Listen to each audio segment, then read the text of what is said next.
Bueno, pues bienvenidos a otra clase virtual. Estábamos con la Segunda Guerra Mundial. Aquí tenemos la portada, tenemos a Stalin y a Hitler como los principales protagonistas, ¿no? de esta guerra, Estados Unidos, estamos en el régimen nazi, los aviones ingleses, etcétera, ¿no? Pero aquí tenemos los epígrafes, pero el tema que nos toca ver ahora, sabéis que es el Holocausto. Bien. Bueno, es un tema un poco duro, como ya sabéis, es uno de los últimos epígrafes que vamos a ver del tema y es un fenómeno bueno, que tenemos que estudiar, que vamos, tenemos el deber de estudiar y ahora entenderéis por qué. Aquí tenemos la entrada a un campo de concentración, bueno, o a una ciudad por las vías del tren, paisaje que veían los judíos y personas que iban a este tipo de recintos. Y bueno, la verdad es que es bastante desolador, ¿no? Bien, vamos con el concepto. El Holocausto se ha definido en la historia como el exterminio premeditado, planificado y sistemático de judíos. Es decir, Hitler en el 1933, cuando asciende al poder, empieza a elaborar un plan para, bueno, primero para excluir a los judíos, primero empieza a haber una serie de planes eh, para llevarlos a la isla de Madagascar y a diferentes lugares como Palestina, que acogía a judíos, pero de repente, cambiando el orden, empezará parte del exterminio, de eliminar a esa supuesta raza, como afirmaba Hitler, que será un exterminio premeditado, es decir, sí que eran conscientes, vamos, se elaboraba un plan, era planificado, y además sistemático, era como una eliminación industrial. Utilizaban una serie de mecanismos para eliminar lo más rápido posible a esta población y además, con estas características, y además eliminar todo tipo de prueba que pudiera acusar en un futuro al régimen de haber eliminado a este tipo de personas, ¿no? Bien, ¿cuándo se descubre el Holocausto? Pues evidentemente cuando Alemania pierde la Segunda Guerra Mundial. El bando aliado y la URSS descubren campos de concentración, campos de exterminio y descubren estos lugares donde se recluían a la serie de personas, como en la foto que veis a continuación, ¿no? Eh, Bien, primero tenemos que andar un poco la diferencia entre campo de concentración y campo de exterminio. No es lo mismo. Un campo de concentración es un campo donde se va a recluir a las personas. Es como una cárcel. Lo que pasa es que esta cárcel tiene un concepto nuevo. La cárcel se supone que es para aislar a una población que no es útil para la sociedad y que merece aprender una lección. Y en este caso se hará a través del trabajo. Ya veréis, el factor del trabajo es muy importante. Y luego llegarán los campos de exterminio, que o bien se harán campos de exterminio o bien se pondrán anexos a los campos de concentración cuyo cometido ya no es encarcelar, sino es exterminar, sino al eliminar de la faz de la tierra todo rastro y toda seña de las personas que pasan por ellos. Bien, es interesante que veamos la perspectiva del Holocausto y este fenómeno del Holocausto desde el punto de vista de la sociedad alemana. Tenéis la exposición de Auschwitz en Madrid y ahí os define muy bien, está muy bien expuesta la parte judía, ¿no? Y la parte del sufrimiento de la población. Pero es cierto que tenemos que ver un poco los ítems, es decir, los acontecimientos que van sucediendo para entender bien por qué se llevó a cabo este tipo de acciones y la población exactamente qué estaba haciendo, ¿no? Entonces, lo que vamos a hacer ahora es verlo cronológicamente, el tema de los judíos, y lo veremos dentro del régimen nazi. Entonces, veremos el primer apartado que será la exclusión, es decir, se va a hacer como unas medidas en el 33, cuando Hitler sube al poder, que empezarán a excluir a esta religión, a estas personas con esta religión. Y eso durará hasta más o menos el 35. En el 35 ocurre un acontecimiento importante que son las leyes de Nuremberg. Esas leyes van a incluir una serie de preceptos para, bueno, pues para constatar y ya ver que los judíos no hacían bien Alemania, según la perspectiva de Hitler, porque eran los responsables de que era del 29, como ya sabéis, y se supone que todos los felices años 20 y toda esa parte eran responsables los judíos, entonces, bueno, pues hará una serie de leyes, ¿no? En el 38 hay un año que cambia radicalmente, es el año del cambio, por así decirlo, empieza a cambiar un poco la perspectiva y va a acabar endureciéndose por completo en la noche de los cristales rotos. Estos son los 4 acontecimientos importantes que vamos a ir viendo ahora a continuación. Bien, es importante que pasemos por el tema del antisemitismo. El antisemitismo es la negación de la raza judía. Perdón, de la religión judía. Hitler, hay que aclarar que va a afirmar que los judíos son una raza.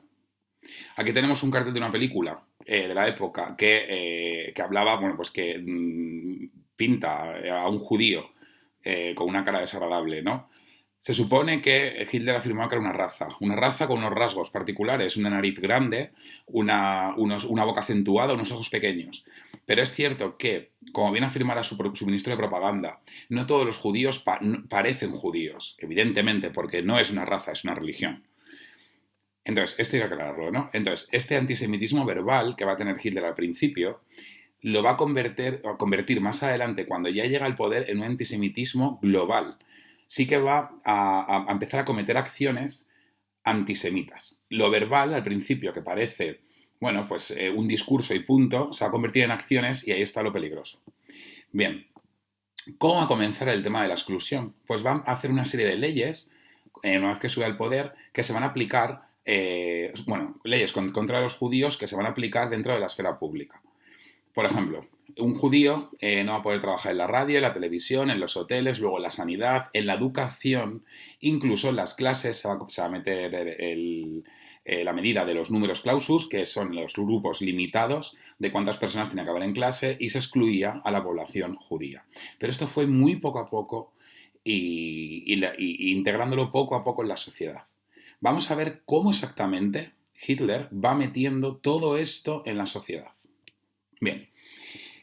Bueno, ya os dije que vamos a ver una serie de leyes que se van a aprobar en Alemania, pero que estas leyes no tienes que saberlas, sino que para quedaros con esta sensación de la exclusión, son como unos ejemplos para que veáis un poco cómo se van introduciendo dentro de la sociedad.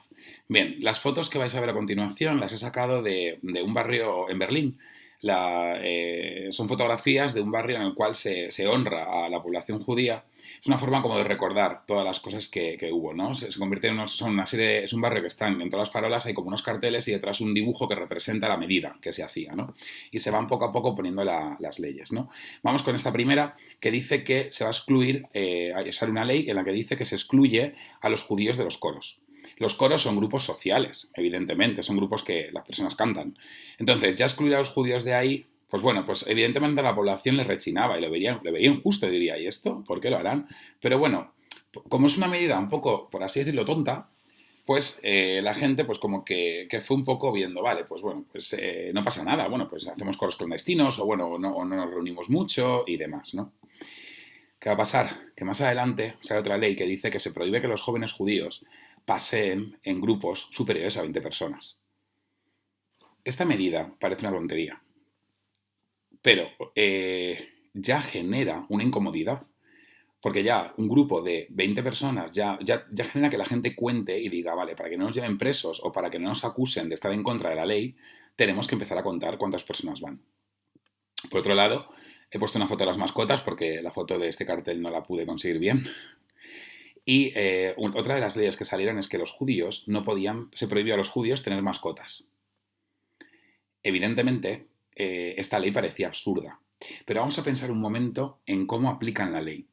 Normalmente, en los vecindarios, en cada edificio, en Alemania además están muy bien divididos, hay una comunidad, es decir, una comunidad de vecinos, como la de Quién Quien Viva y estas series de televisión. En esa comunidad de vecinos, todas las leyes que salen, en cuanto a las fachadas y demás tal, las responsabilidades de cumplir esas leyes es de la comunidad entera. Si una persona no cumple esa ley, se le acusa a la comunidad entera. De tal forma que vamos a aplicar la ley de las mascotas a la comunidad. Si en un edificio sale una ley diciendo que un judío no puede tener una mascota, la gente dirá, bueno, tú eres amigo mío, vale, sí, tú eres judío, pero vamos a ver, una tontería. Pero al cabo del tiempo sí que irán diciendo, bueno, a ver, no puedes tener mascotas, a ver si nos van a poner una multa a todos. bueno, mejor no la tengas. Entonces, poco a poco, este tipo de medidas van como fragmentando a la sociedad. El siguiente paso, importante, van a ser las leyes de Nuremberg. Bien, se hace un congreso en Nuremberg del partido dominante en ese momento, el nacionalsocialismo, y salen unas leyes para la ciudadanía. Se va a considerar ciudadano aquel que tenga sangre alemana o asimilada. Eso quiere decir que le haya venido la sangre alemana por otra vía, ¿no? De tal forma que se va a terminar dos tipos de nomenclatura, ciudadanos y sujetos. Ciudadanos serían todos los alemanes y los sujetos serían los polacos, los gitanos y los judíos. Ya sabemos el conflicto de Hitler con Polonia.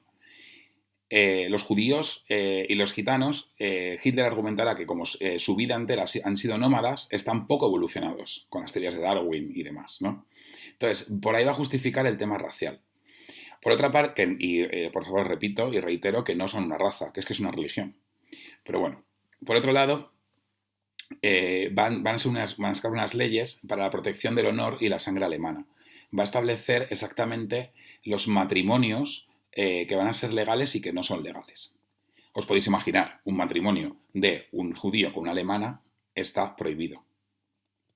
Bien, aquí tenemos un cartel de la época que va a determinar exactamente el primer problema que va a tener en la que se van a discutir en Nuremberg. Y es ¿qué es judío? Es decir, la raza judía, ¿en qué consiste? Entonces van a determinar, ni ellos mismos saben muy bien, pero ellos van a determinar que con una serie de planos, exactamente ese grado de contaminación judía, que ves los círculos negros, ¿no? Entonces, bueno, os lo resumo aquí. Van a determinar que una persona de sangre alemana es aquella que no tiene, o sea, que es una persona, bueno, perdón, vamos a empezar por los judíos. Una persona que tiene los 4 abuelos judíos, esa persona se le considera de raza judía. Una persona que tiene los 3 abuelos judíos se le considera también de raza judía, pero un poquito menos. Si tienes 2 abuelos judíos, pues también se te considera judío. Y uno de los abuelos es judío, también eres judío. Eres alemán si ninguno de tus abuelos, ni tus padres, ni tú habéis declarado que sois judíos. ¿Qué va a pasar con esto? Que claro, evidentemente, la cuestión de la raza que están diciendo no cuadra, porque Goebbels va a decir incluso que hay judíos que no tienen aspecto judío, evidentemente, porque no es una cuestión racial, es una cuestión de religión. Pero se va a determinar así, ¿no? Hay matrimonios autorizados, aquí veis una serie de matrimonios autorizados entre hombres y mujeres y matrimonios que están determinantemente prohibidos. Aquí los podéis ver, ¿no? ¿Por qué? Porque van a hacer como una escala, ¿no? En plan, bueno, pues una persona judía entera no puede estar con una persona medio judía, etc. Bien, y las leyes van a continuar. Las leyes van increciendo y van a determinar, por ejemplo, que el bautismo de los judíos y la conversión al cristianismo no tiene sentido en la cuestión de la raza. Eso quiere decir que cualquier persona que se le determinaba que era judío, pues decía, bueno, pues yo voy ahora mismo me bautizo como cristiano y ya puedo acceder a la educación, puedo trabajar y demás. Pero sale la ley diciendo que no te puedes quitar ese, bueno, pues ese yugo que tú arrastras, ¿no? Por así decirlo.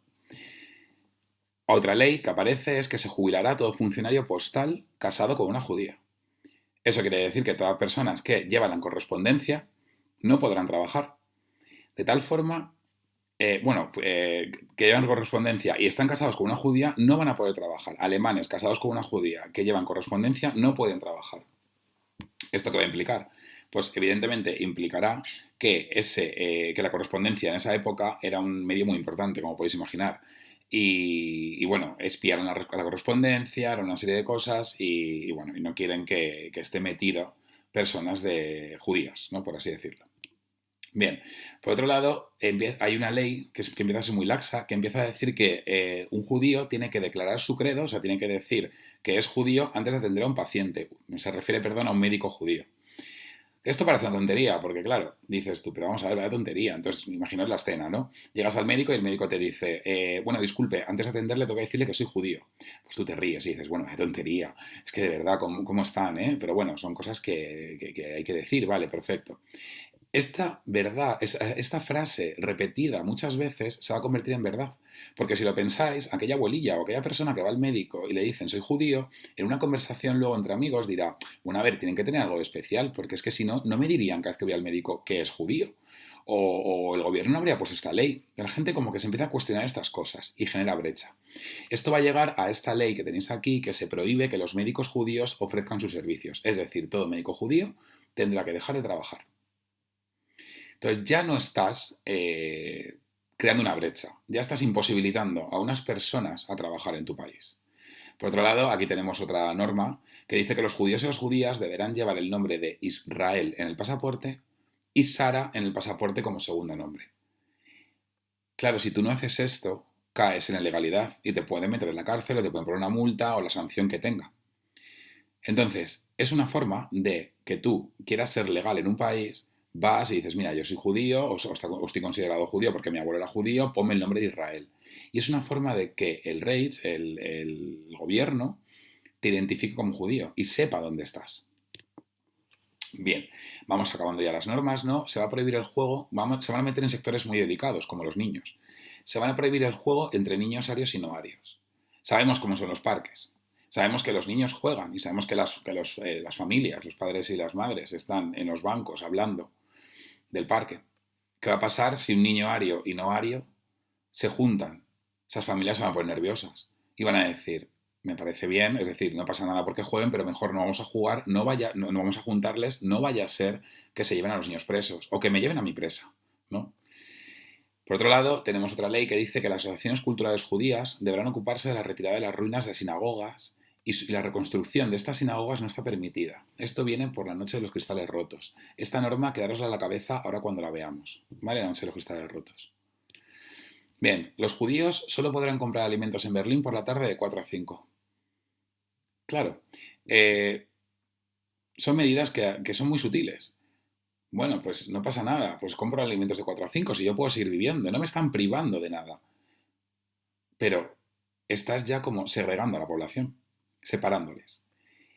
Y luego aquí tenemos otra que no es una norma, sino que es como una declaración de deportación, y es que una persona no dijo, el ahora ha llegado, mañana tendré que continuar, y eso se me hace realmente duro, te escribiré.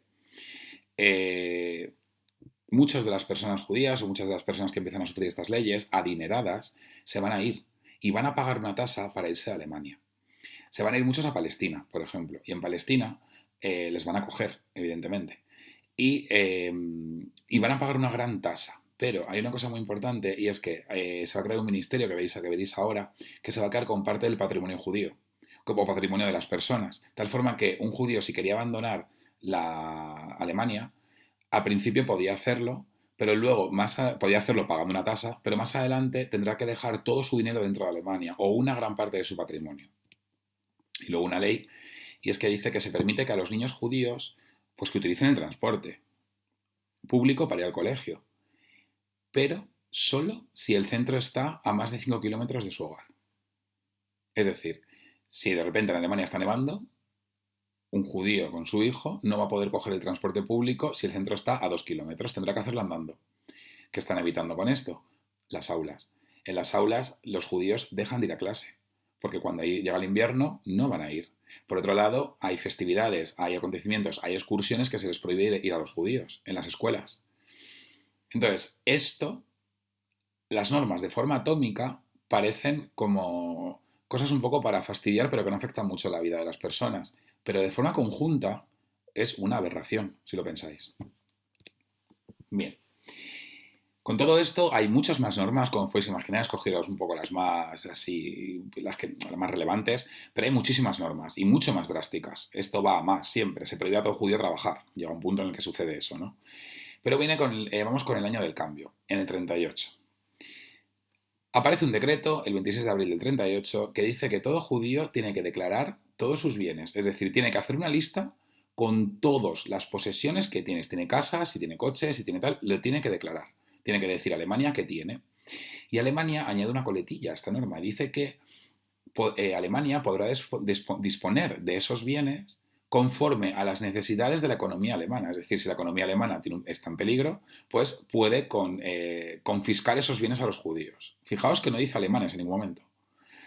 De tal forma que, evidentemente, si a la economía alemana tiene complicaciones, pase esto, ahora mismo pensaréis, bueno, pues es que ahora mismo en España, por ejemplo, si saca esta ley, pues a ver, la economía más o menos puede ir bien. Pero es que en Alemania, en esa época, Bueno, la economía no es algo tan estable, como ya sabéis, pero sobre todo en Alemania aquella época se da de una hiperinflación y estamos en una guerra. Evidentemente la economía va mal. Entonces, básicamente esto es una medida bastante drástica. En este momento ya los judíos no pueden irse, porque irse de Alemania significa arruinarse por completo. Te vas a un país en el cual no eres nada, eres una persona pobre, tal cual, ¿no? Luego sale el departamento de transferencia de la propiedad, que es un departamento en el cual todas las propiedades de los judíos pasan a ser de parte del Estado alemán. Y es un departamento que se encarga de buscar a los judíos y reclamarles esto.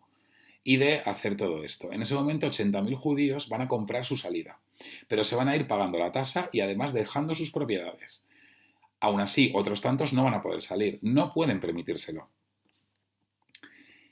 Pero la cosa se pone dura en el 38, por eso se llama el año del cambio, cuando diversos países van a prohibir que los judíos vayan a ellos. Es decir, en el 38 Austria y Polonia, por ejemplo, van a prohibir que toda persona que haya estado 5 años fuera del país vuelva. Van a cerrar las fronteras para ellos. Checoslovaquia va a prohibir la entrada también. Hungría también lo va a hacer. Sabéis que Hungría tiene una dictadura también, un totalitarista. Entonces, esto va a provocar que muchos judíos estén, por ejemplo, en la frontera, sean apátridas, lo que se llama, ¿no? Que no tengan tierra, es decir, que lleguen a la frontera de Alemania y ahí se tengan que quedar, no puedan, perdón, a la frontera de Polonia, no puedan volver a Alemania y se queden en la frontera, acampando ahí. Y vamos ya con la noche de los cristales rotos, la última fase, ¿no? Del 9 al 10 de noviembre, esa noche del 38, que es el año decisivo, ya sabéis, el año del cambio, será la noche de los cristales rotos. El nombre es muy gráfico y lo vais a ver ahora. Bueno, Polonia continúa con su ley de los 5 años, ¿no? Aproximadamente 5.000 personas están en la frontera de Polonia y le van a llamar los No Man's Land, que son personas que no tienen tierra, apátridas. Y el problema es que en ese momento se va va a aparecer una epidemia de tifus por las condiciones higiénicas que hay en esa frontera. De tal forma que hay una familia que, que vive en Alemania y que luego intenta migrar a Polonia y ve toda esta situación y empieza a escribir cartas a su hijo que está en París, que se ha podido exiliar en París, y le empieza a escribir a su hijo una serie de cartas y este hijo se llama, este hijo es Hersel, ¿vale? El nombre ya sabéis, el nombre no hace falta, pero bueno, quedaos un poco con la historia. Hersel tiene 17 años, está en París y empieza a leer cómo su familia está pasando por todas las leyes que acabo de decir ahora mismo, cómo está pasando por todo lo de las propiedades y cómo está pasando por todo este tipo de acontecimientos con Alemania, con Polonia, etc. Y empieza a recibir estas cartas y a leerlas. Este joven que está en un sitio desconocido, está trabajando, está allí, el 7 de noviembre se va a encender muchísimo y va a acabar cometiendo un crimen. Va a disparar a un representante alemán, a un embajador alemán, que es Ernst von Ratz, y este va a morir 2 días después. ¿Os podéis imaginar lo que va a hacer Alemania? Alemania va a aprovechar con los medios de comunicación y sacar 24 horas el hecho de Hersel de cómo un judío ha matado a un alemán que no tiene nada que ver, que mira a los judíos, que mira tal, y luego además el mensaje de Goebbels fue muy inteligente. El mensaje de los ministros fue el siguiente. Fue de repente la noche del 9, en la mañana del 9 sale la noticia y el 7, el 8 sale la noticia, el 9 cuando ya había muerto, dijo, ahora muerto ya Ernst von Ratz, no me extrañaría que grupos exaltados o grupos de alemanes salieran a las calles a destrozar. Tenemos que tener cuidado con esto, ¿no? Porque van a acabar con la población judía. Esto realmente no era una advertencia, era una idea que lanzaba aquellos grupos exaltados alemanes que sí que había calado ese mensaje contra los judíos. De tal forma que sale muchísima población alemana a la calle y empieza a quemar y a romper sinagogas, tiendas, almacenes, lugares donde comerciaban los judíos. Se acaban destruyendo 1.570 sinagogas, 7.000 tiendas y 29 almacenes. En este momento, la ley, vais a entender esta ley que hemos visto, la que hemos visto, la del 24 del 3 del 39, que dice que estas asociaciones culturales judías no pueden retirar las ruinas de las sinagogas, de los cristales rotos, evidentemente, que acaba de suceder, Y la reconstrucción de estas sinagogas no está permitida. Es decir, se han eliminado todo edificio judío de Berlín. Bueno, de Berlín y de Alemania, en realidad.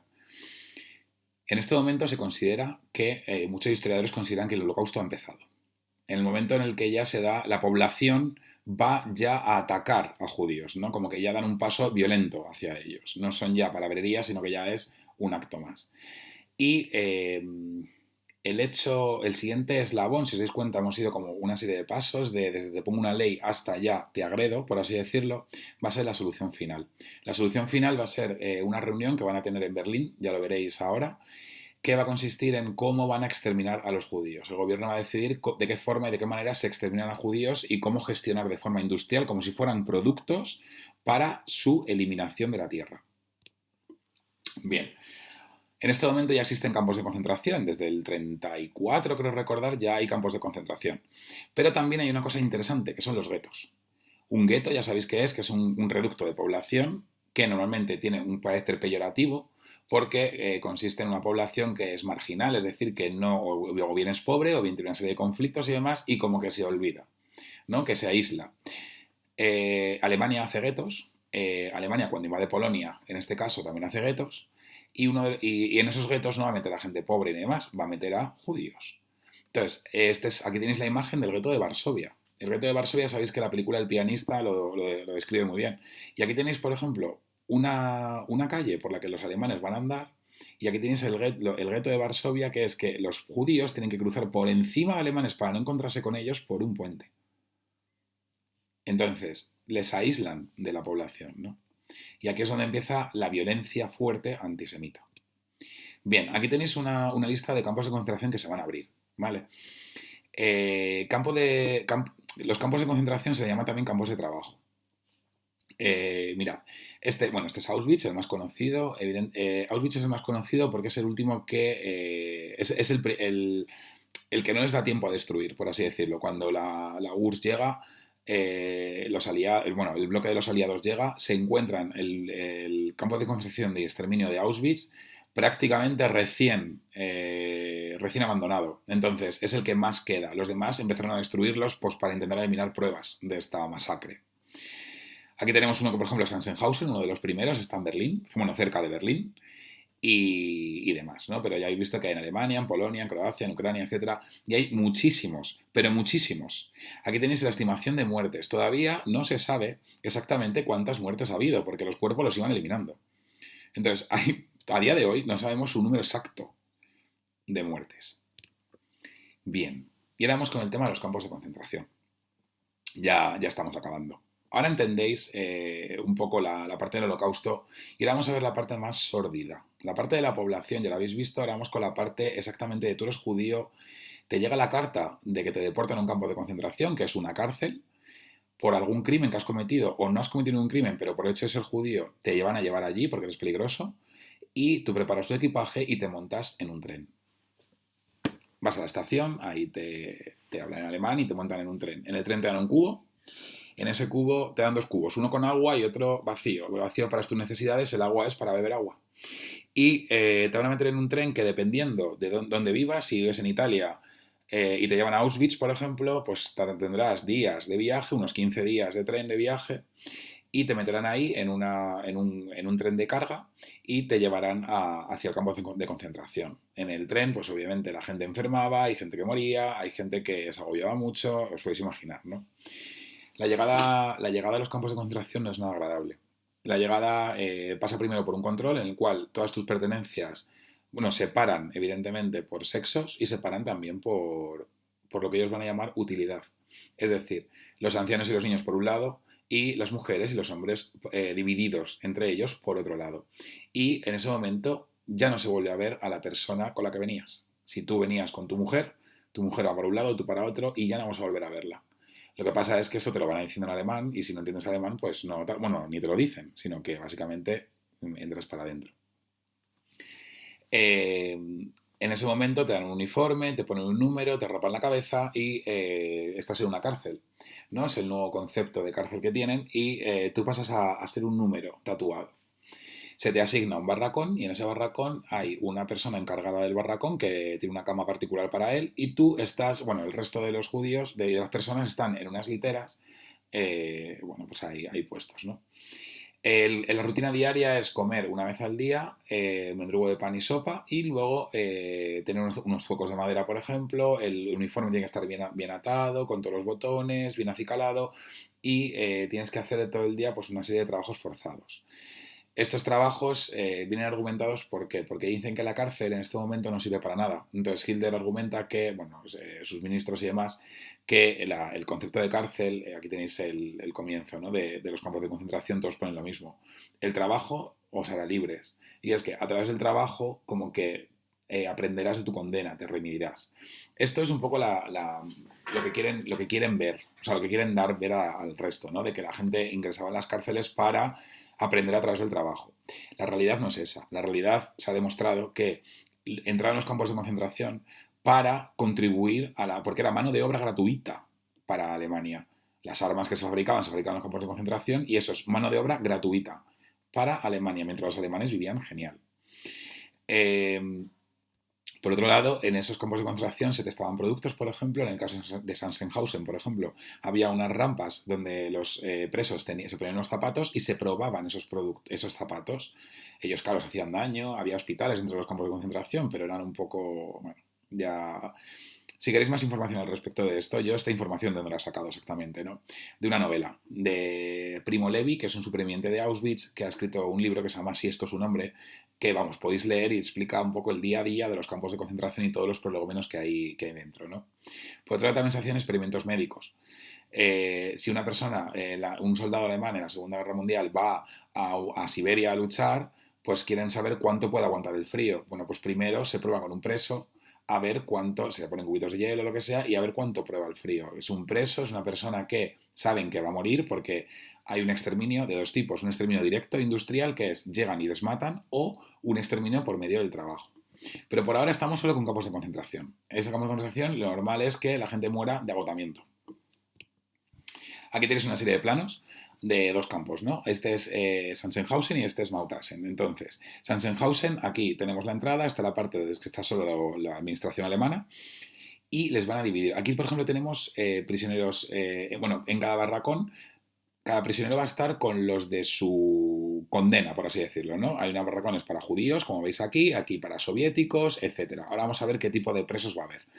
Aquí tenemos todos los barracones y luego aquí está la parte donde el campo te va a poner en fila, etcétera y demás, ¿no? Desde aquí hay como una torre que se puede ver perfectamente todos los barracones. No se ve tanto, pero tú desde cualquier punto la arquitectura está hecha para que desde cualquier punto del campo puedas ver esa torre y te esté vigilando, ¿no? Sientas esa vigilancia continua. En este caso, por ejemplo, en el de Austria, en Mauthausen, sí que tienen, a ver dónde está, mira, tienen hospital y aquí ya tienen, por ejemplo, parte de campo de exterminio. Tiene una zona de ejecuciones. Bien. ¿Qué presos iban a los campos de concentración? Aquí veis una formación en los campos de concentración. Bueno, pues para empezar, aquí tenemos los estrellitas, o sea, todo el mundo lleva el uniforme de preso, el pijama de rayas, y lo que les diferenciaba de su condena o de unos de otros es la estrella que se tenían que bordar ellos mismos. Esa estrella se la daban al entrar y la roja significaba que eran presos políticos, la verde eran presos comunes, significa alemanes, que podían ser asesinos, ladrones, etcétera y demás.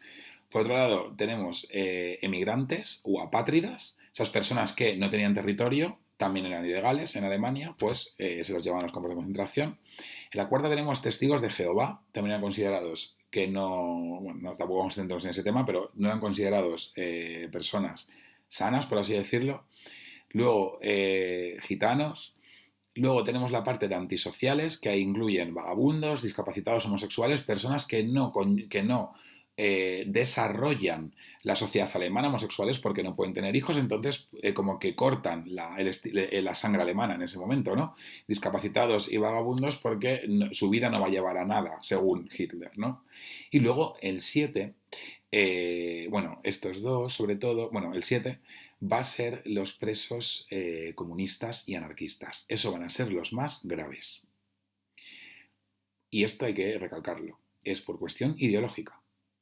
Los presos políticos es porque han hecho algún tipo de acción, o que su gobierno es comunista y él se lo considera comunista y han hecho algún tipo de acción en contra del régimen y demás, pero anarquista y comunista son personas que en Alemania eran anarquistas comunistas reconocidos y se les llevaba para allá. Los presos políticos llevaban siempre en su triángulo de dónde eran una F de Francia, S de España, etcétera. Y luego, judíos. Todos aquellos de estos que eran judíos se les ponía la estrella para formar la estrella de David. Pero también, si tu único crimen era solo ser judío, o bien se te ponía otro, o bien se te ponía directamente la estrella negra y se te formaba con la estrella de David. Tu delito era ser judío. Se te considera como antisocial. Bien. Campos de exterminio. Va a llegar un momento en el 1942, perdón, se va a llamar, se va a hacer una reunión en Wannsee. Wannsee es un barrio berlinés. Y en esa reunión se va a decidir qué hacer con tanto preso. Porque se dan cuenta que la gente, sí, que entra a los campos son útiles para trabajar, pero tienen una esperanza de vida. Y luego hay gente que entra que no es útil para trabajar, no son productivos. Entonces, ¿qué puede suceder? Entonces, lo que se les ocurre es hacer, a los ministros, hacer el asesinato industrial. Descubren el ciclón B. El ciclón B es un gas que contiene cianuro de hidrógeno. Es un pesticida que se utilizaba para las plantas y demás. Y de hecho, para eliminar el tifus, la plaga esta de tifus que hubo, se utilizó también. Pero se van a dar cuenta que este ciclón B a una temperatura determinada, de forma gaseosa, lo que hace es afectar a los pulmones y al sistema por dentro, y lo que hace es pues dañarlo y que la gente muera en cuestión de 20 minutos. De tal forma que van a construir dentro de algunos campos de concentración cámaras de gas y van a meter este gas, argumentando que son unas duchas. La población llega, ancianos y niños que son inservibles y personas que ellos consideren, les van a meter directamente, o presos políticos muy importantes, les van a meter directamente le van a decir que van a hacer un reconocimiento médico, y en el reconocimiento médico le van a meter en la cámara de gas y les van a aplicar el ciclón B. Luego habrá un comando especial dentro de los campos de concentración y de exterminio que se dedicará directamente a gestionar esos cuerpos dentro del lugar, ¿no? Entonces, aquí ya vemos el tema de los campos de exterminio. Van a utilizar un lenguaje en código. En los documentos. Por eso no se podía demostrar bien que hubieran hecho todo esto. Que luego con los cuerpos y demás ya se ve, ¿no? Y van a utilizar el lenguaje en código. Van a utilizar, la única vez que se ve la palabra exterminio es en un documento que alude al exterminio de los judíos por medio del trabajo, no por medio del gas y demás. Entonces ya se ve la palabra exterminio. Entonces ya se sabe que hablaban de exterminio, de exterminar, de acabar con una supuesta raza. Bien, aquí tenemos cifras de población judía exterminada, que ya sabemos que no son del todo reales, es decir, van a ser, esto es como lo mínimo que se ha encontrado, se estima que es más o menos esto. Austria y Alemania 260.000, Polonia 3 millones, Países Bajos 105.000, Grecia 60.000, Rumanía 300.000, territorios de la antigua URSS 1.500.000 y en Francia 80.000. Aquí tienes la población judía y aquí lo que eliminan, entre el 39 y el 45, en poquísimos años. Bien, pues hasta aquí un poco el tema del holocausto. Quería que lo vierais un poco para que entendierais un poco la razón de todo esto.